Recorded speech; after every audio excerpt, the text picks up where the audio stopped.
경험하시는 그 하나님의 은혜로운 성품 가운데 베스트 5, 5손가락에 속하는 것이 어떤 것이 있다고 생각을 하십니까? 하나 정도만 생각해 보라 그러면 아마 여러분 마음속에 생각나는 것이 있을 겁니다.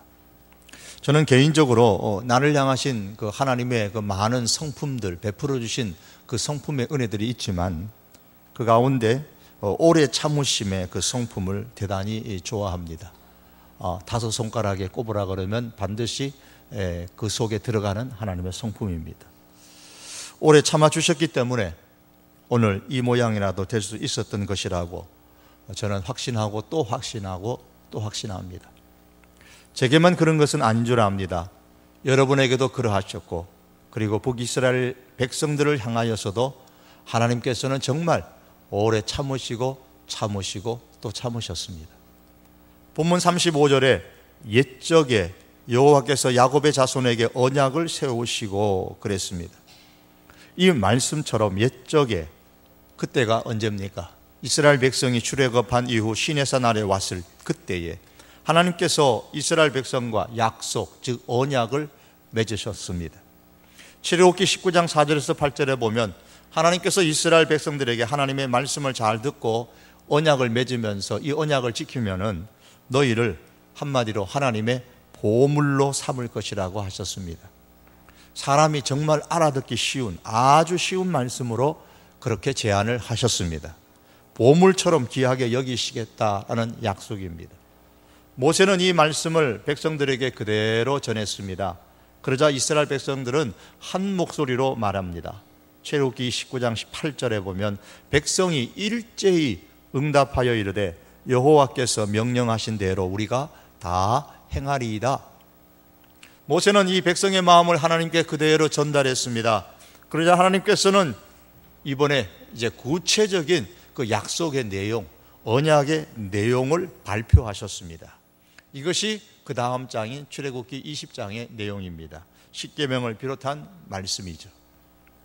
하지만 언약의 그 내용을 모르면, 내가 약속을 하기는 했지만 내용을 모르고 했기 때문에 만일 약속의 내용이 내가 이런 것인 줄 알았더라면 처음부터 약속을 하지 않았을 것이다. 이 약속의 내용은 너무 부당하다. 난 취소하겠다라고 오리발 내몰 수도 충분히 있겠죠. 그래서 하나님께서는 언약의 내용인 십계명과 말씀을 발표하신 이후에 다시 모세를 통해서 이스라엘 백성들에게 질문하셨습니다. 제안하신 거예요. 그 내용이 출애굽기 24장에 나옵니다. 24장 3절에 보면 모세가 와서 여호와의 모든 말씀과 그의 모든 율례를 백성에게 전하매 그들이 한 소리로 응답하여 이르되 여호와께서 말씀하신 모든 것을 우리가 준행하겠습니다. 하나님께서 재차 제안하신 내용을 들었던 이스라엘 백성들은 변하지 않고 일제히 한 목소리로 하나님께서 말씀하신 모든 것을 지키겠다고 기꺼이 자발적으로 자원하여서 약속을 했습니다. 그러자 하나님께서는 말로만 약속하면 안 되지, 의미가 없지, 피로서 약속을 해야 한다 그러면서 피의 언약을 맺으셨습니다. 그래서 출애굽기 24장에 보면 모세를 통해서 시내산에 제단을 쌓게 했습니다. 거기에 12지파의 숫자대로 12기둥을 세웠습니다. 이스라엘의 청년들을 보내어서 소를 가지고 와서 번제와 화목 제사를 드렸습니다. 그리고 제물로 잡은 소 피의 절반은 여러 그릇에 담고 절반은 그 제단에 뿌렸습니다. 그런 후에 다시 그 언약의 내용을 읽었습니다. 백성들은 그 언약의 내용을 다시 들었습니다. 그리고 또 한 목소리로 말합니다. 여호와의 모든 말씀을 우리가 준행하겠습니다. 그때 모세는 그릇에 담았던 제물의 그 피를 백성들 앞에 뿌렸습니다. 그리고 이렇게 말합니다. 이 피는 여호와께서 이 모든 말씀에 대하여 너희와 세우신 언약의 피니라. 이렇게 해서 언약에 대하여 피의 약속, 하나님과 이스라엘 백성 사이에 성립이 되어졌습니다. 이것이 오늘 본문 35절 처음에 기록된 옛적에 여호와께서 야곱의 자손에게 언약을 세우시고 라는 말씀의 구체적인 내용입니다. 이를 보면 하나님과 이스라엘 백성들 사이에 맺어진 언약은 하나님의 일방적인 강압적인 그런 결정이 결코 아닙니다. 이스라엘 백성들이 언약의 내용을 충분히 숙지했고 하나님은 충분히 설명하셨고 그래서 자발적으로 동의하고 또 동의했던 내용입니다. 그리고 세월이 흐르면서 언약의 내용에서 벗어날 쯤 되면 항상 하나님께서는 그들에게 언약을 상기시키면서 언약한 대로 바로 이행하라고 주의를 주었습니다. 열왕기하 17장 오늘 13절에 보면 여호와께서 각 선지자와 각 선견자를 통하여 이스라엘과 유다에게 지정하여 이르시기를 너희는 돌이켜 너희 악한 길에서 떠나 나의 명령과 율례를 지키라고 하셨습니다. 사무엘상 9장 9절에 보시면 지금 선지자라 하는 자를 옛적에는 선견자라 일컬었더라 라는 말씀이 있습니다. 그래 보면 선지자와 선견자는 따로 구분할 필요는 없습니다. 시대에 따라 이름이 바뀐 것일 뿐입니다. 하나님께서 선견자와 선지자를 보내어서 계속 그 언약의 내용을 이스라엘 사람들에게 상기시키시면서 지키라고 하셨습니다. 본문 35절에서 39절에서도 그 언약의 내용을 간략하게 본문 시대의 그 이스라엘 백성들에게 또다시 상기시키고 있습니다. 이 말씀에서 강조하는 언약의 내용은 한 가지입니다. 하나님만 경외하고 다른 신을 섬기지 말라라는 겁니다. 자, 이렇게 하나님이 하셨는데 이스라엘 백성이 어떻게 했습니까? 40절에 보시면 그러나 그들이 듣지 아니하고 오히려 이전 풍속대로 행하였더라고 했습니다. 34절의 말씀에 보면 그들이 오늘까지 이전 풍속대로 행하여 여호와를 경외하지 아니하며 율례와 법도와 율법과 계명을 준행하지 아니하는도다 그랬습니다. 그러면서 16절에서 17절에 보시면 이 이스라엘 백성이 송아지 형상의 우상과 아세라 목상과 하늘에 있는 해와 달의 우상과 바알과 몰렉과 복술과 사술 등의 온갖 우상들을 섬겼습니다. 하나님께서는 이스라엘과 언약을 맺으면서 그 언약의 내용을 숙지시키고 또 숙지시키고 그리고 이스라엘 사람들, 백성들의 동의를 얻고 또 얻고 해서 언약을 맺으셨습니다. 그리고 그것도 부족해서 피를 가지고 언약을 맺었습니다. 더 나아가서 선견자와 선지자를 계속 보내시면서 기억나게 하셨습니다. 그런데도 이스라엘 백성이 먼저 스스로 언약을 깨뜨렸습니다. 그리고 그 결과 마침내 아수르에 의해서 기원전 722년에 멸망하고 말았습니다. 여러분, 이 말씀을 쭉 읽으면서 제가 읽으면서 제 머릿속에 드는 생각은 아유, 망해도 싸다. 하나님이 그렇게까지 하셨는데 망해도 싸다라는 생각이었습니다. 여러분 어떻게 생각하십니까? 그런데 그게 내 문제면 좀 심각하죠? 함부로 말 못하겠죠? 곰곰이 다시 한번 생각해 보면 그럼 나는 어떤가? 라고 생각을 해봅니다. 나는 하나님께서 그 성품에 의해서 참고 또 참으시는 은혜 때문에 여기까지 오기는 왔지만 이러다가 나도 정말 힘들고 어려운 고통의 그러한 터널을 지나지 않을까 그런 생각을 해보기도 합니다. 여러분, 하나님은 참고 또 참으시는 분이시지만 하나님의 구원의 스케줄이 있기 때문에 무한정으로 참으시는 하나님은 아니십니다. 하나님의 그 구원 계획을 이루기 위해서 마지막 경고를 주시고 그 다음은 아수르라는 몽둥이를 들어 치십니다. 그런데 문제는 그 하나님의 몽둥이에 맞기 전에 하나님의 마지막 경고가 언제인가를 우리 사람들이 모른다는 겁니다. 알면 얼마나 좋겠습니까? 하나님은 언약을 깨뜨리는 이스라엘 백성을 향해서 이번이 마지막 경고다라는 말씀을 하지 않으셨습니다. 그냥 참고 또 참으시면서 계속해서 말씀하시고 또 말씀하셨습니다. 그리고 마침내 그들이 마지막 경고까지 듣지 않았을 때에 하나님께서 그들을 멸망시키셨습니다. 분명히 멸망되기 전에 하나님의 마지막 경고가 있었겠지요. 어쩌면 이스라엘 백성들은 마지막 하나님의 이번이 마지막 경고인데도 불구하고 그 사실을 모르고 하나님은 이번에도 또 점전처럼 말씀하시는 거니까 참으실 거야 라고 생각하면서 제멋대로 살지 않았을까? 그런 백성들은 있지 않았을까? 그런 생각도 해봅니다. 그렇다면 여러분, 하나님께서 그 진노의 몽둥이로 나를 치시기 전에 마지막으로 주시는 경고가 언제쯤일까요? 그 마지막 경고가 어쩌면 혹시 제가 오늘 본문을 가지고 말씀을 가지고 드리는 이 시간이 아닐런지 개별적으로 다르겠지만 그런 생각도 해봅니다. 그러나 우리 모두에게는 정말 이 시간은 결코 아니었으면 좋겠습니다. 여러분, 우리는 하나님의 오래 삶으심의 그 은총을 기억하고 늘 항상 감사하면서 살 수 있기를 바랍니다. 그러나 또 한편으로는 그 하나님의 오래 참으심의 은총을 잘못 사용하여서 하나님의 구원의 계획에 따라 더 이상 참지 않으시고 몽둥이를 드시는 그 하나님의 마지막 경고를 무시하는 그런 어리석은 자리에 우리가 앉지 않기를 참으로 원합니다. 여기서 한 가지 질문을 해봅니다. 왜 북쪽의 이스라엘 백성이 그렇게 멸망을 자초할 지경에 이르기까지 그렇게 믿음이 엉망이 되었을까요? 이스라엘 백성의 믿음이 이렇게 무너진 원인에 대해서 열왕기하 17장은 한 사람을 지목하고 있습니다. 21절에서 23절 말씀입니다. 열왕기하 17장의 내용입니다.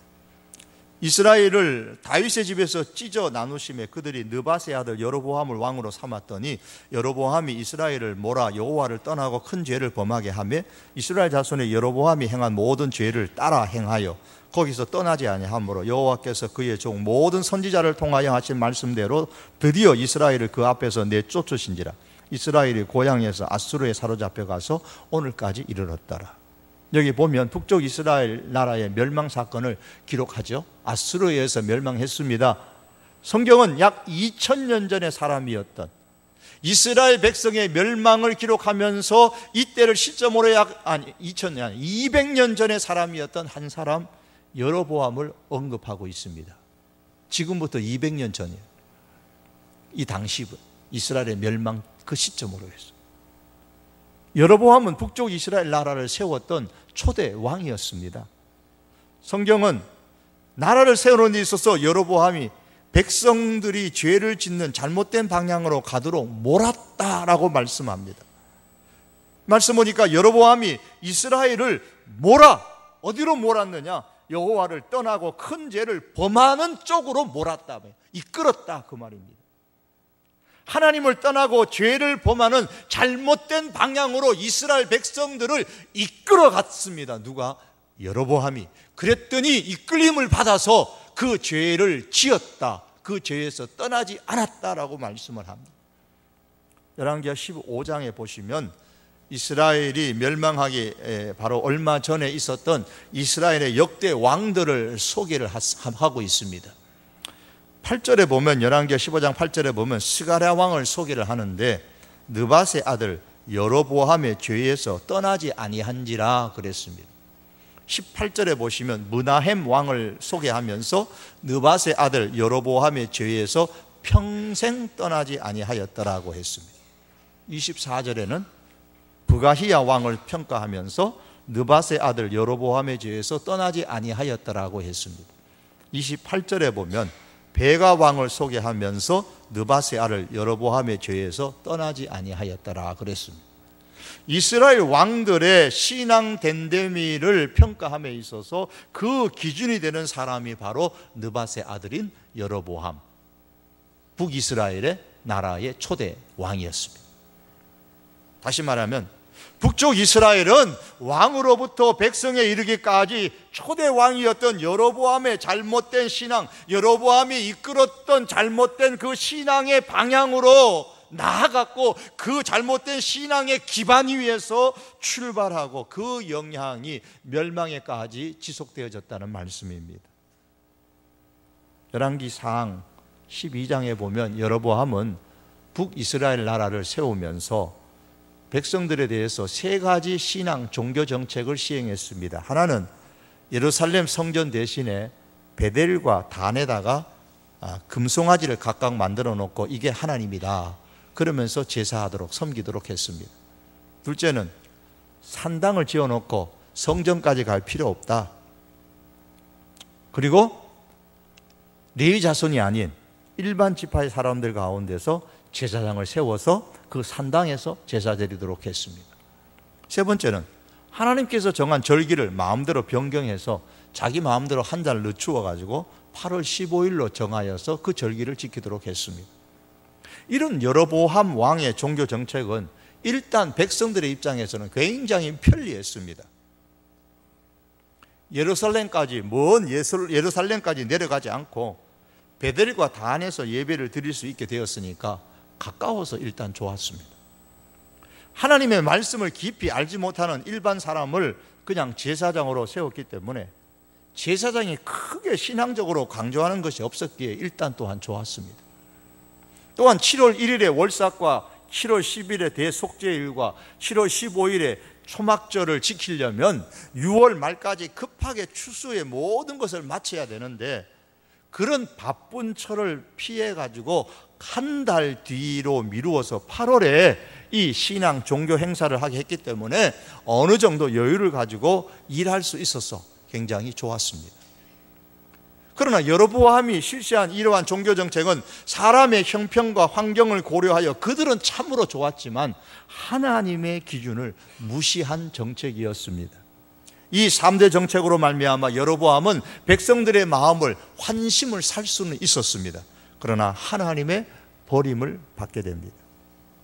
하나님보다 사람을 기쁘게 하고 사람 중심으로 세워진 여로보암의 잘못된 신앙 정책은 그 후에 200여 년 동안 지속되었던 이스라엘의 역사에 아주 나쁜 영향을 끼쳤습니다.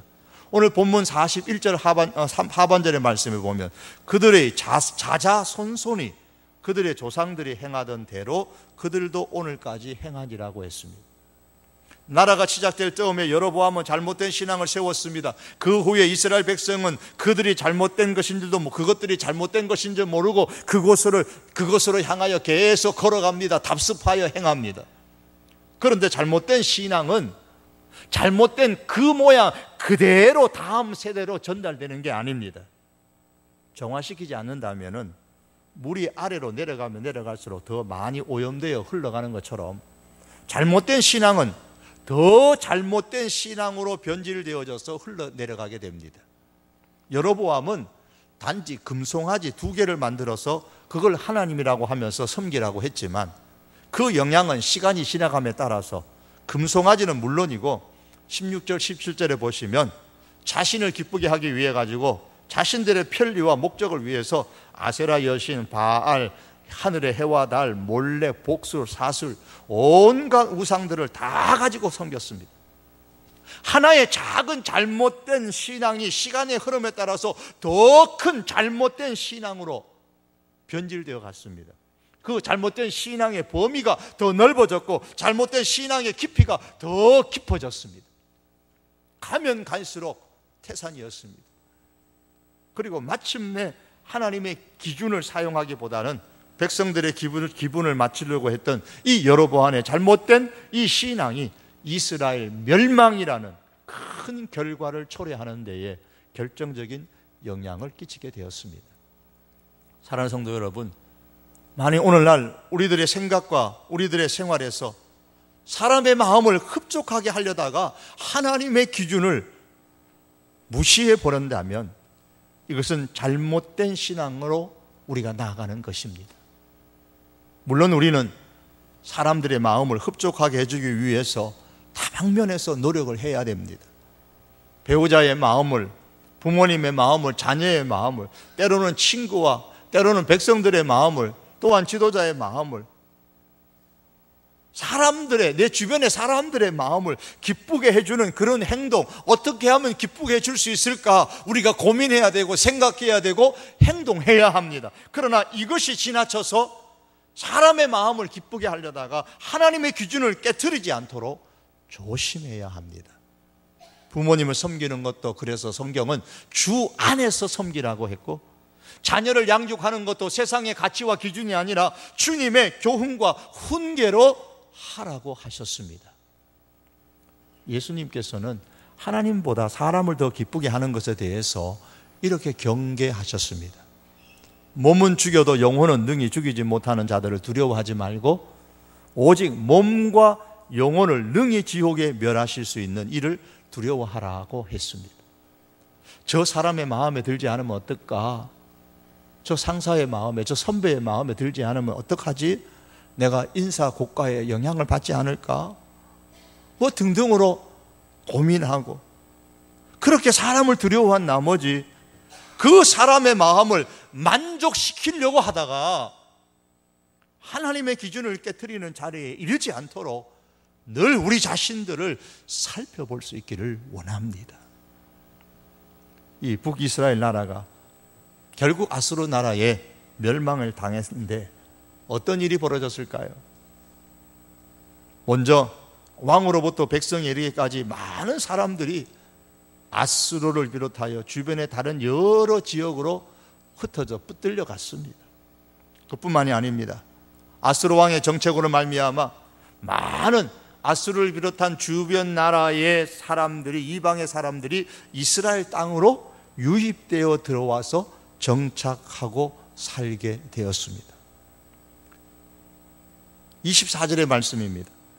아수르 왕이 바벨론과 구다와 아하와 하맛과 스발와임에서 사람을 옮겨다가 이스라엘 자손을 대신하여 사마리아 여러 성읍에 두매 그들이 사마리아를 차지하고 그 여러 성읍에 거주하니라. 여기 사마리아는 이스라엘의 북이스라엘 나라의 수도입니다. 이렇게 이스라엘 사마리아 땅 비롯한 여러 성읍에 정착하여 살게 된 이방 사람들이 이스라엘 멸망 이후에 그대로 이스라엘 땅에 살았던 사람들과 어떻게 하겠어요? 서로 같이 교제하죠. 같이 어울려서 살아갑니다.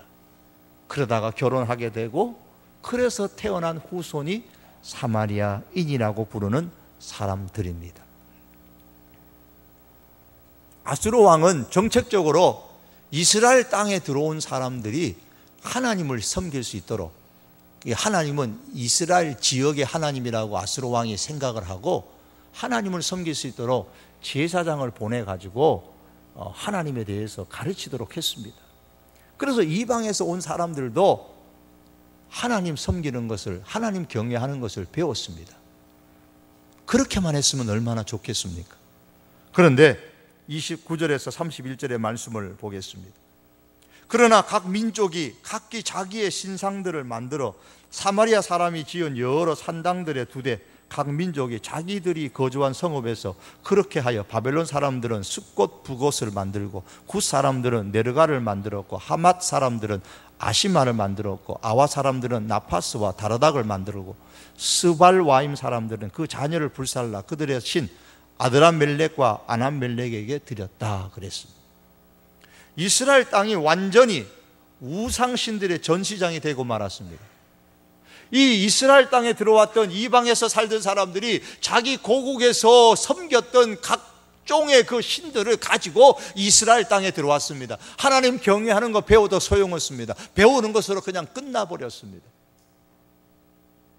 그러다 보니까 더 과간인 것은 33절에 보면 이와 같이 그들이 여호와도 경외하고 또한 어디서부터 옮겨왔든지 그 민족의 풍습대로 자기들의 신도 섬겼더라 그랬습니다. 41절도 마찬가지입니다. 이 여러 민족이 여호와를 경외하고 또 그 아로새긴 우상을 섬기니 그랬습니다. 이들은 하나님을 섬기고 이방 우상들도 섬기고 이렇게 해서 혼합 신앙을 가지고 더더욱 그 땅을 오염시키고 말았습니다. 더 이상 이스라엘 사람은 하나님의 사람도 아니고 이방 사람도 아니고 아주 이상한 사람, 사마리아 사람이 되고 말았습니다. 사랑하는 성도 여러분, 두려운 것은 하나님의 교회가, 우리 하나님의 사람들이 사마리아인이 되는 겁니다.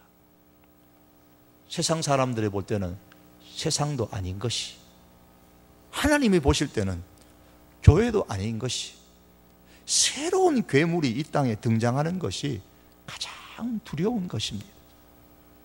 세상 사람도 아니고 하나님의 사람도 아닌 사마리아 사람이 되는 것이 가장 무서운 일입니다. 하나님의 사람, 하나님의 땅이 왜 이렇게 무섭게 변했습니까? 하나님의 사람 안에 있어야 할 것이 없었기 때문입니다. 하나님의 사람 안에 있어야 될 것이 없었기 때문에 붙들려 가서 다른 지역에 흩어져 살아가도 그 지역에 동화되어 버렸고, 이방의 사람들이 들어와 같이 살아도 무서운 아주 괴물처럼 새로운 사람들로 혼합된 신앙을 가진 사람으로 다시 후손들이 나타나게 됩니다. 여러분, 제가 이렇게 서 있습니다만은 이렇게 서 있다가 못 서 있을 수 있는 상황이 있습니다. 언제입니까? 생명이 딱 떠나가 버리면 그냥 그 자리에서 쓰러집니다. 여러분이 아무리 세우려고 그래도 못 세웁니다. 서 있고 싶어도, 서서 살아가고 싶어도 생명이 내 안에서 떠나가면, 채워져야 되는 생명이 내 안에서 떠나가면 설 수 없고 살 수 없습니다. 여러분, 우리 안은 진공 상태처럼 빈 것으로 결코 존재하지 않습니다. 무엇으로든 반드시 채워지게 마련입니다. 내 안에 먼저 하나님과 하나님의 것으로 채워져 있으면 하나님께서 싫어하시는 것들이 내 안에 채워지지 않을 것입니다. 그러나 하나님이 내 안에 채워지지 않으면 내 안은 세상의 온갖 더러운 것들로 채워지게 됩니다. 그리고 그 결과는 전혀 생각하지 못한 이상한 괴물이 생겨나게 됩니다.